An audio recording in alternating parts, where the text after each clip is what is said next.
Donald Trump Jr., who was in court again this morning. There he is. You hear the protesters chanting, crime family, and that is basically what these people are, a crime family, a very dumb crime family. The Gambozos, if you will, and I mean, that son of a bitch, you know, is really unbelievable. Mr. Son of a bitch. I mean, Mr. Son of a bitch. His loyal, yes, yeah, no, I never imagined that we'd ever have a president like this, and I hope we don't ever have another president like this again.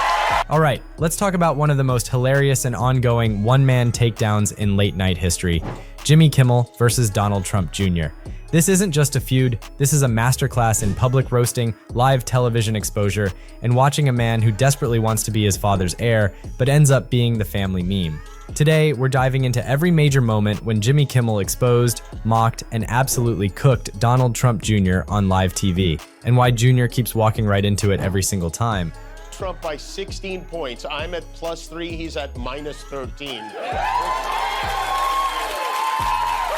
It's nice, but it feels like, considering the fact that I'm not a convicted felon friend of Jeffrey Epstein, and I've never paid off a star or sent a team of masked goons into a park to pull an old lady away from her grandchildren, I feel like my rating should be higher, maybe, than... It all started in 2017, the year Don Jr. decided that tweeting evidence against himself was somehow a good idea. Remember the infamous "I love it" email chain?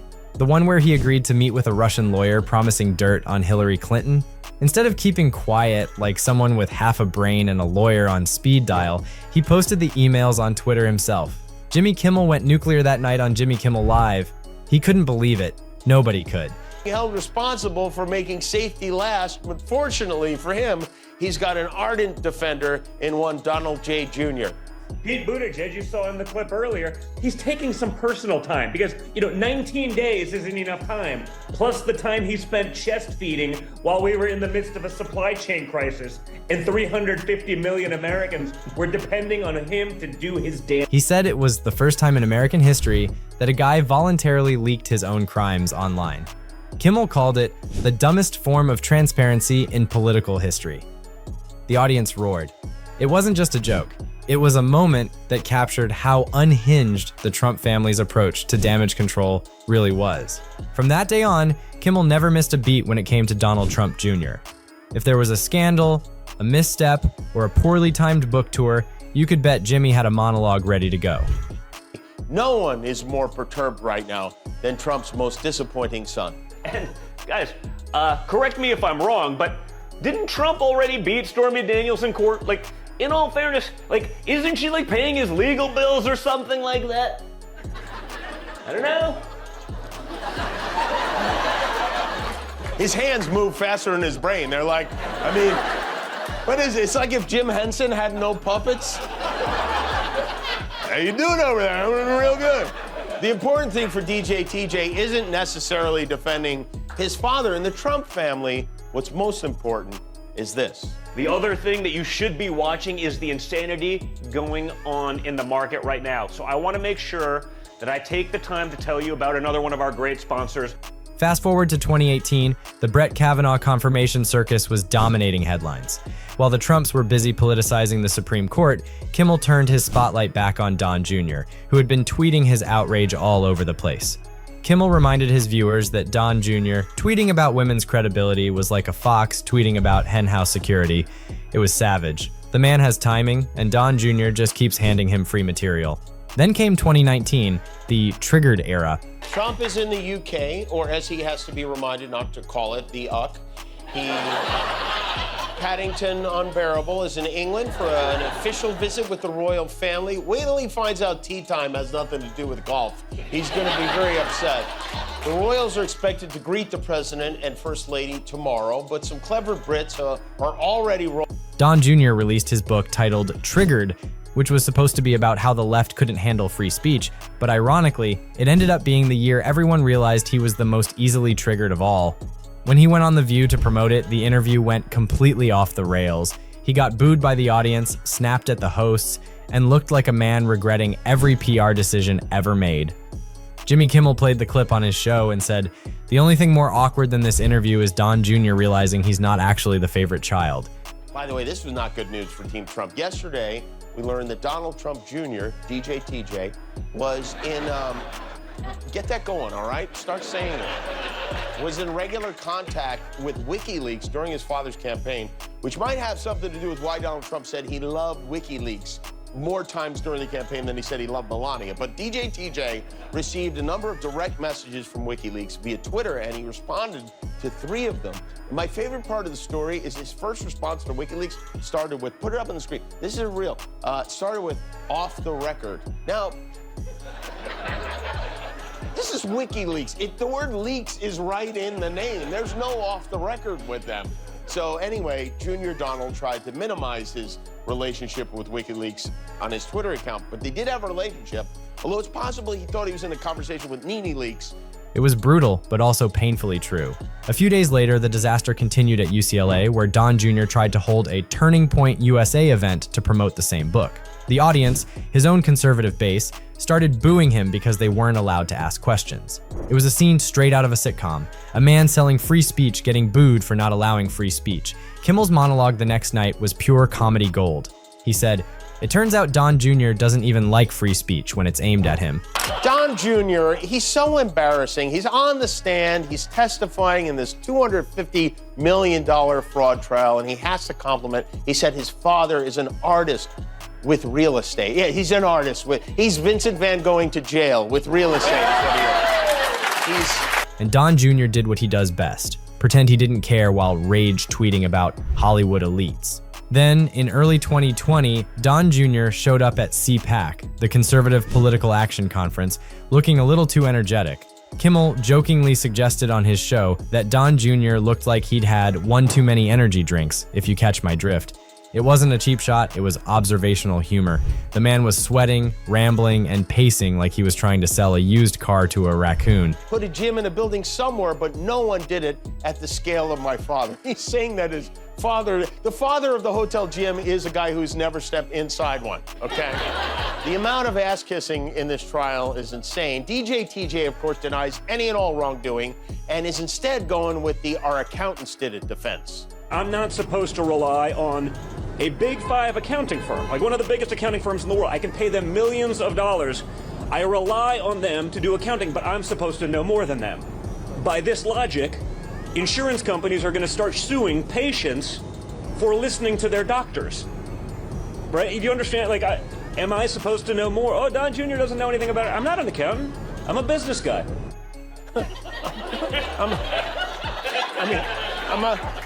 I'm a business guy who had his elbows soldered together, and now... Kimmel said it best. Donald Trump Jr. looks like he's auditioning for Wolf of Wall Street 2 MAGA edition. And when Don Jr. later tested positive for COVID-19, Kimmel didn't let it slide either. He reminded viewers that this was the same guy who mocked mask mandates and downplayed the virus. Kimmel said, "You hate to say I told you so, but when it comes to Don Jr., you kind of have to say it slowly so he understands." But things got darker as time went on. Hear from one very special friend. Moments after we taped our show last night, the Mad Red Hatter wrote, "I can't believe ABC fake news gave Jimmy Kimmel his job back."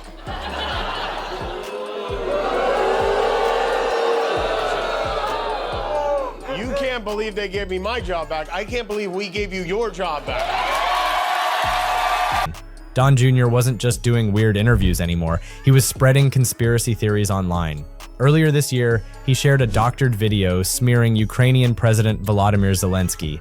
Kimmel, who's been one of the few late-night hosts consistently calling out disinformation, went off. He told his audience, "Imagine being so desperate for attention that you're sharing fake war propaganda while your dad is getting indicted." Why would they want someone back who does so poorly, who's not funny, and who puts the network in jeopardy by playing 99% positive Democrat garbage? Who puts the network in jeopardy? You hear that? There's the threat again. This time straight from FCC Biscuit's mouth. He goes, he says, "I think we're gonna test ABC out on this. Let's see how we do." Last time I went after them, them. They gave me $16 million. This one sounds even more lucrative. A true bunch of losers. Only Donald Trump would try to prove he wasn't threatening ABC by threatening instead of WikiLeaks from the Real Housewives, but it's still... So, what's going on? James Kimmel, we are everywhere. We are Legion. We are WikiLeaks. How did you get past our firewall?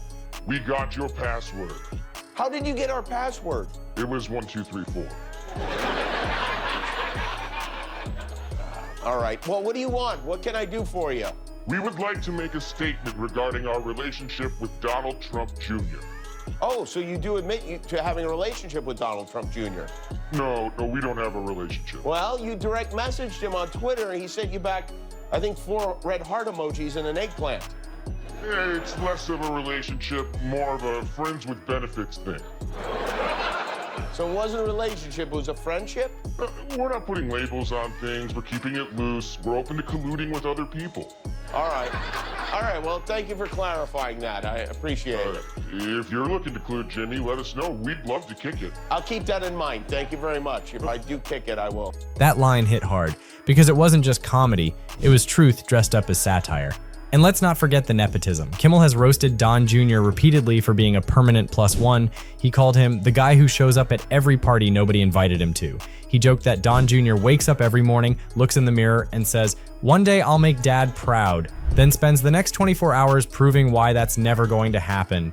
He's mocked his failed business ventures, his attempts at political commentary, and his obsession with pretending to be a tough guy online. All the complaining the Trumps do about this trial playing out in the media, you could barely even turn the channel without seeing their lawyer doing an interview with somebody.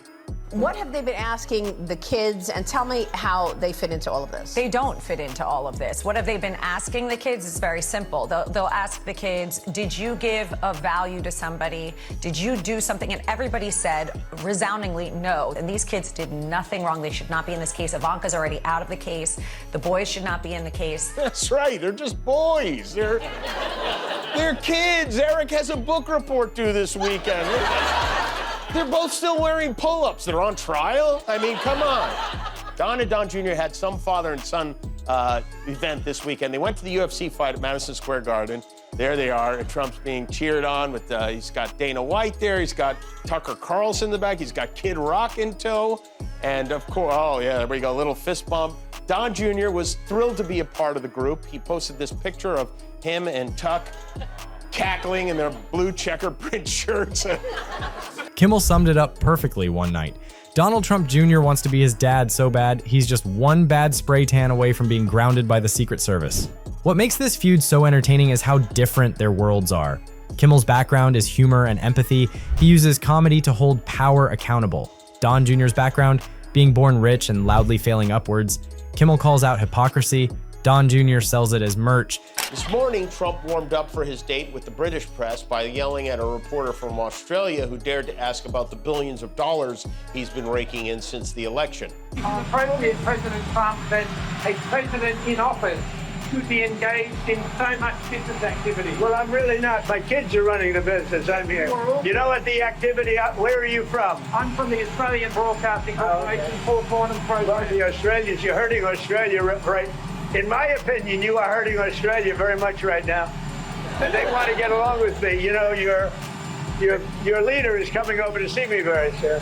I'm going to tell them about you. You set a very bad tone. Go ahead, John. I hate to, you know, I don't like to upset him, but I think he might be upset because the White House put out a statement this afternoon. This is a real statement. Over 77 million Americans showed up on Election Day to cast their ballots for President Donald J. Trump, who is delivering on his overwhelming mandate to put America first. Jimmy Kimmel prays every night to garner a fraction of that support to keep his show on air after ratings dropped 64% last week. Sad. I like sad with an exclamation point. You know, it would make a nice T-shirt with Trump's face on it, wouldn't it? You know what else is sad? That the President of the United States has a lower approval rating than Diddy and diarrhea. That's what's sad. You know, You can almost feel the contrast every time Kimmel cracks a joke about him. It's not just about Trump Jr., it's about the bigger picture of privilege, ego, and delusion in American politics. And Trump Jr. has responded before. He's tweeted insults at Kimmel, calling him washed up, irrelevant, and a puppet. Each time, Kimmel responds the same way, with a grin and a punchline. Once he replied, "Washed up? Buddy, I have a show, a family, and a conscience. Pick one." You could hear the mic drop from a mile away. Don Jr. was not at Daddy Donald's last night. The prodigal son was being grilled as part of the $250 million case against their business. There he is, tiny soprano. I wonder what's going through his head right now. I should have worn makeup. Oh, yeah, good one. Here's the thing about Don Jr. What he lacks in intelligence, he also lacks in charisma. So, and as with all cases involving the family Trump, DJ TJ was sworn in on an upside-down Bible. He will finish his testimony tomorrow, and then Eric will testify, and then Trump will claim he's never met either one of them. But it's getting serious. There's even some worry Don Jr. could be tried as an adult in this one.